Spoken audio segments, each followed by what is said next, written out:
Chapter 1. Heather and Pickett Catch a Star. Heather had invented the game, but Pickett made it magic. She remembered the day it began. She had been out in the meadow behind their elm tree home, lying on a blanket in the sun. Heather was little then. Her long, furry ears bent slightly in the wind, and the bow she invariably wore over one ear was starting to come undone. That day Mother had done a carnation bow, an intricate weave of one long ribbon made to look like a large flower, and pinned it to one ear. Pickett was little more than a baby then, sleeping in his crib.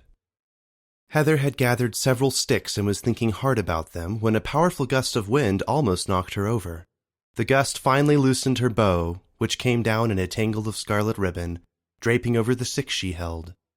She was unaware that she held the ingredients for a game that would later give them endless hours of fun. She had crossed 2 short sticks and made an X shape. Then she added another, giving it 6 points. She tied them together with a long scarlet ribbon. Heather smiled. It was pretty, like a star.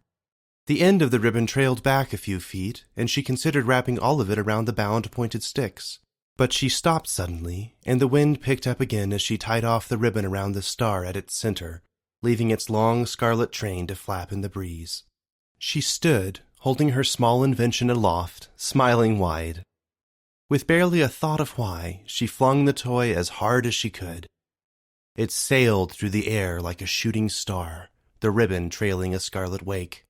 It disappeared into the tall grass. She frowned, afraid it would take forever to find it. That's when the game came to her. When Pickett woke up, she explained it to him, hoping he would crawl out and play. But he was too little then. "It's called Starseek," she said, "and this is the star." "Is it a real star?" Pickett asked, his head cocked sideways and his whiskers twitching. "No, little one," Heather said. "A real star hangs in the sky at night, along with a million others. This is just a game." "A game?" Pickett said. "Maybe they're all for games."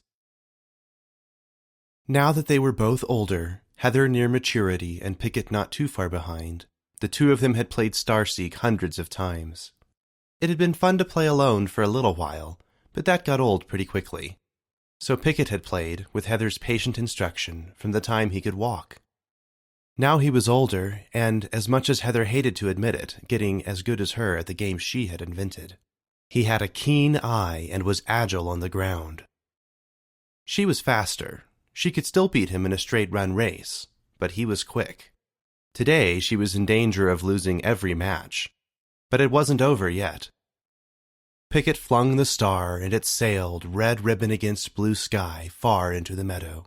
Finally falling, it disappeared into the tall golden grass. The moment it touched down, they were off. Pickett darted back and forth amid the tall grass. He had an uncanny knack for doing a sort of quick math in his mind, and his estimations were almost always spot on. He liked to stay low, close to the ground. But Heather's chance lay in her experience and flat-out speed. She bolted for the spot she was sure the star must be, running full out, heedless of the hidden dangers that might send her sprawling. Let Pickett dart back and forth all he wanted, dodging roots and stumps. She would fly. Heather sailed over the high grass in each leap, rebounding to soar once more above the heavy-kerneled tips. She loved the feeling of the wind pushing against the fur of her face and her long, soft ears. She was marveling at the power in her legs and feet, thrilled with the feel of the wind against her face, when she struck a stone, well hidden in the thickest part of the grass. She lost her balance and fell hard, rolling several times. Surely it's over now. Heather popped up quickly and stretched her long neck to look around. She ignored the pain in her leg. She couldn't tell if it was serious enough to stop. She saw grass giving way in a zigzag to her left and knew Pickett was closing in on the star. She quickly scanned the grass ahead, hoping to catch any evidence of the star's entry. She saw it before he did, but he was closer, tacking back and forth. He stopped and popped his head up, trying to peer above the tall grass. He saw it and quickly swiveled to see where Heather was. By then, she was already pounding toward the target. Just the delay I need. Heather never stopped, but their eyes met. She saw Pickett's eyes narrow, his whiskers twitch, and his brows furrow. He launched into the effort. It was going to be close. He led 2-0, and if he got the star this time, the match was over. Heather put all her energy into the last few feet, determined to snatch victory away from this young upstart. She smiled. Pickett was closing fast, she saw, faster than she expected. She watched him coil for the final spring at the star. He lunged for it, propelled through the air like a skipping stone rising from the dimpled surface of a lake. His hand opened to grab the star. Heather's hand closed on it a moment sooner. They collided in the air, rolling over and over in a blurry heap of fur and red ribbon. Heather bounced up first, her fist clenching the star. Pickett rubbed his head and leaned on his elbow. That, he began, pausing to catch his breath, was amazing. It was, Heather agreed, panting and trying not to giggle. Closest finish ever, Pickett. Yeah, he agreed, gasping for air and grinning wide. That was even closer than the infamous snow match of last winter. She laughed, remembering. That had been a cold, crazy day. But this day was fine. There was no snow, no chill, nothing whatsoever to dampen their joy. At least not yet. Heather glanced at the sky over East Wood. Purple clouds pulsed with irregular stabs of light in the distance. A rolling rumble signaled the storm's approach. Pretty fast approach if she knew anything. She looked away. After all, it was still sunny here, at least for the moment. Great match, Heather, Pickett said, rising to his feet. You were going faster than I've ever seen you. Thanks, she said, but you still have the lead. Let it fly, he said, eager for a chance to win the overall match. She leaned into it, her heart still racing, and flung the star with all her strength. It took flight, sailing high into the sky, its red trail rippling in the wind. The game depended on each player throwing it as hard as he or she could and both standing still until it landed. The rabbits watched, eyes tracking the red ribbon while their bodies prepared to bolt as soon as it disappeared into the grass, as soon as it landed. But it didn't land.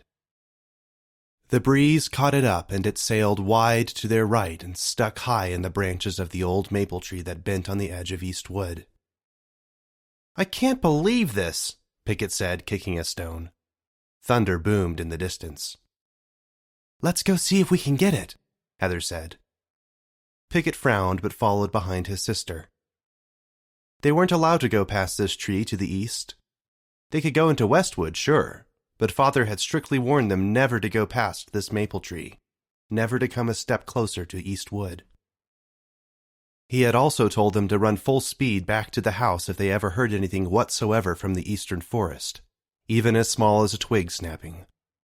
So on top of their game being delayed or ruined, they had to go near the creepiest place they knew. They crossed to the meadow's edge quickly, an eye on the approaching storm. Heather looked up at the tangled mess of the maple tree. Its limbs stretched out like brittle arms of a lanky monster. Its hollow middle was a crevice of decay.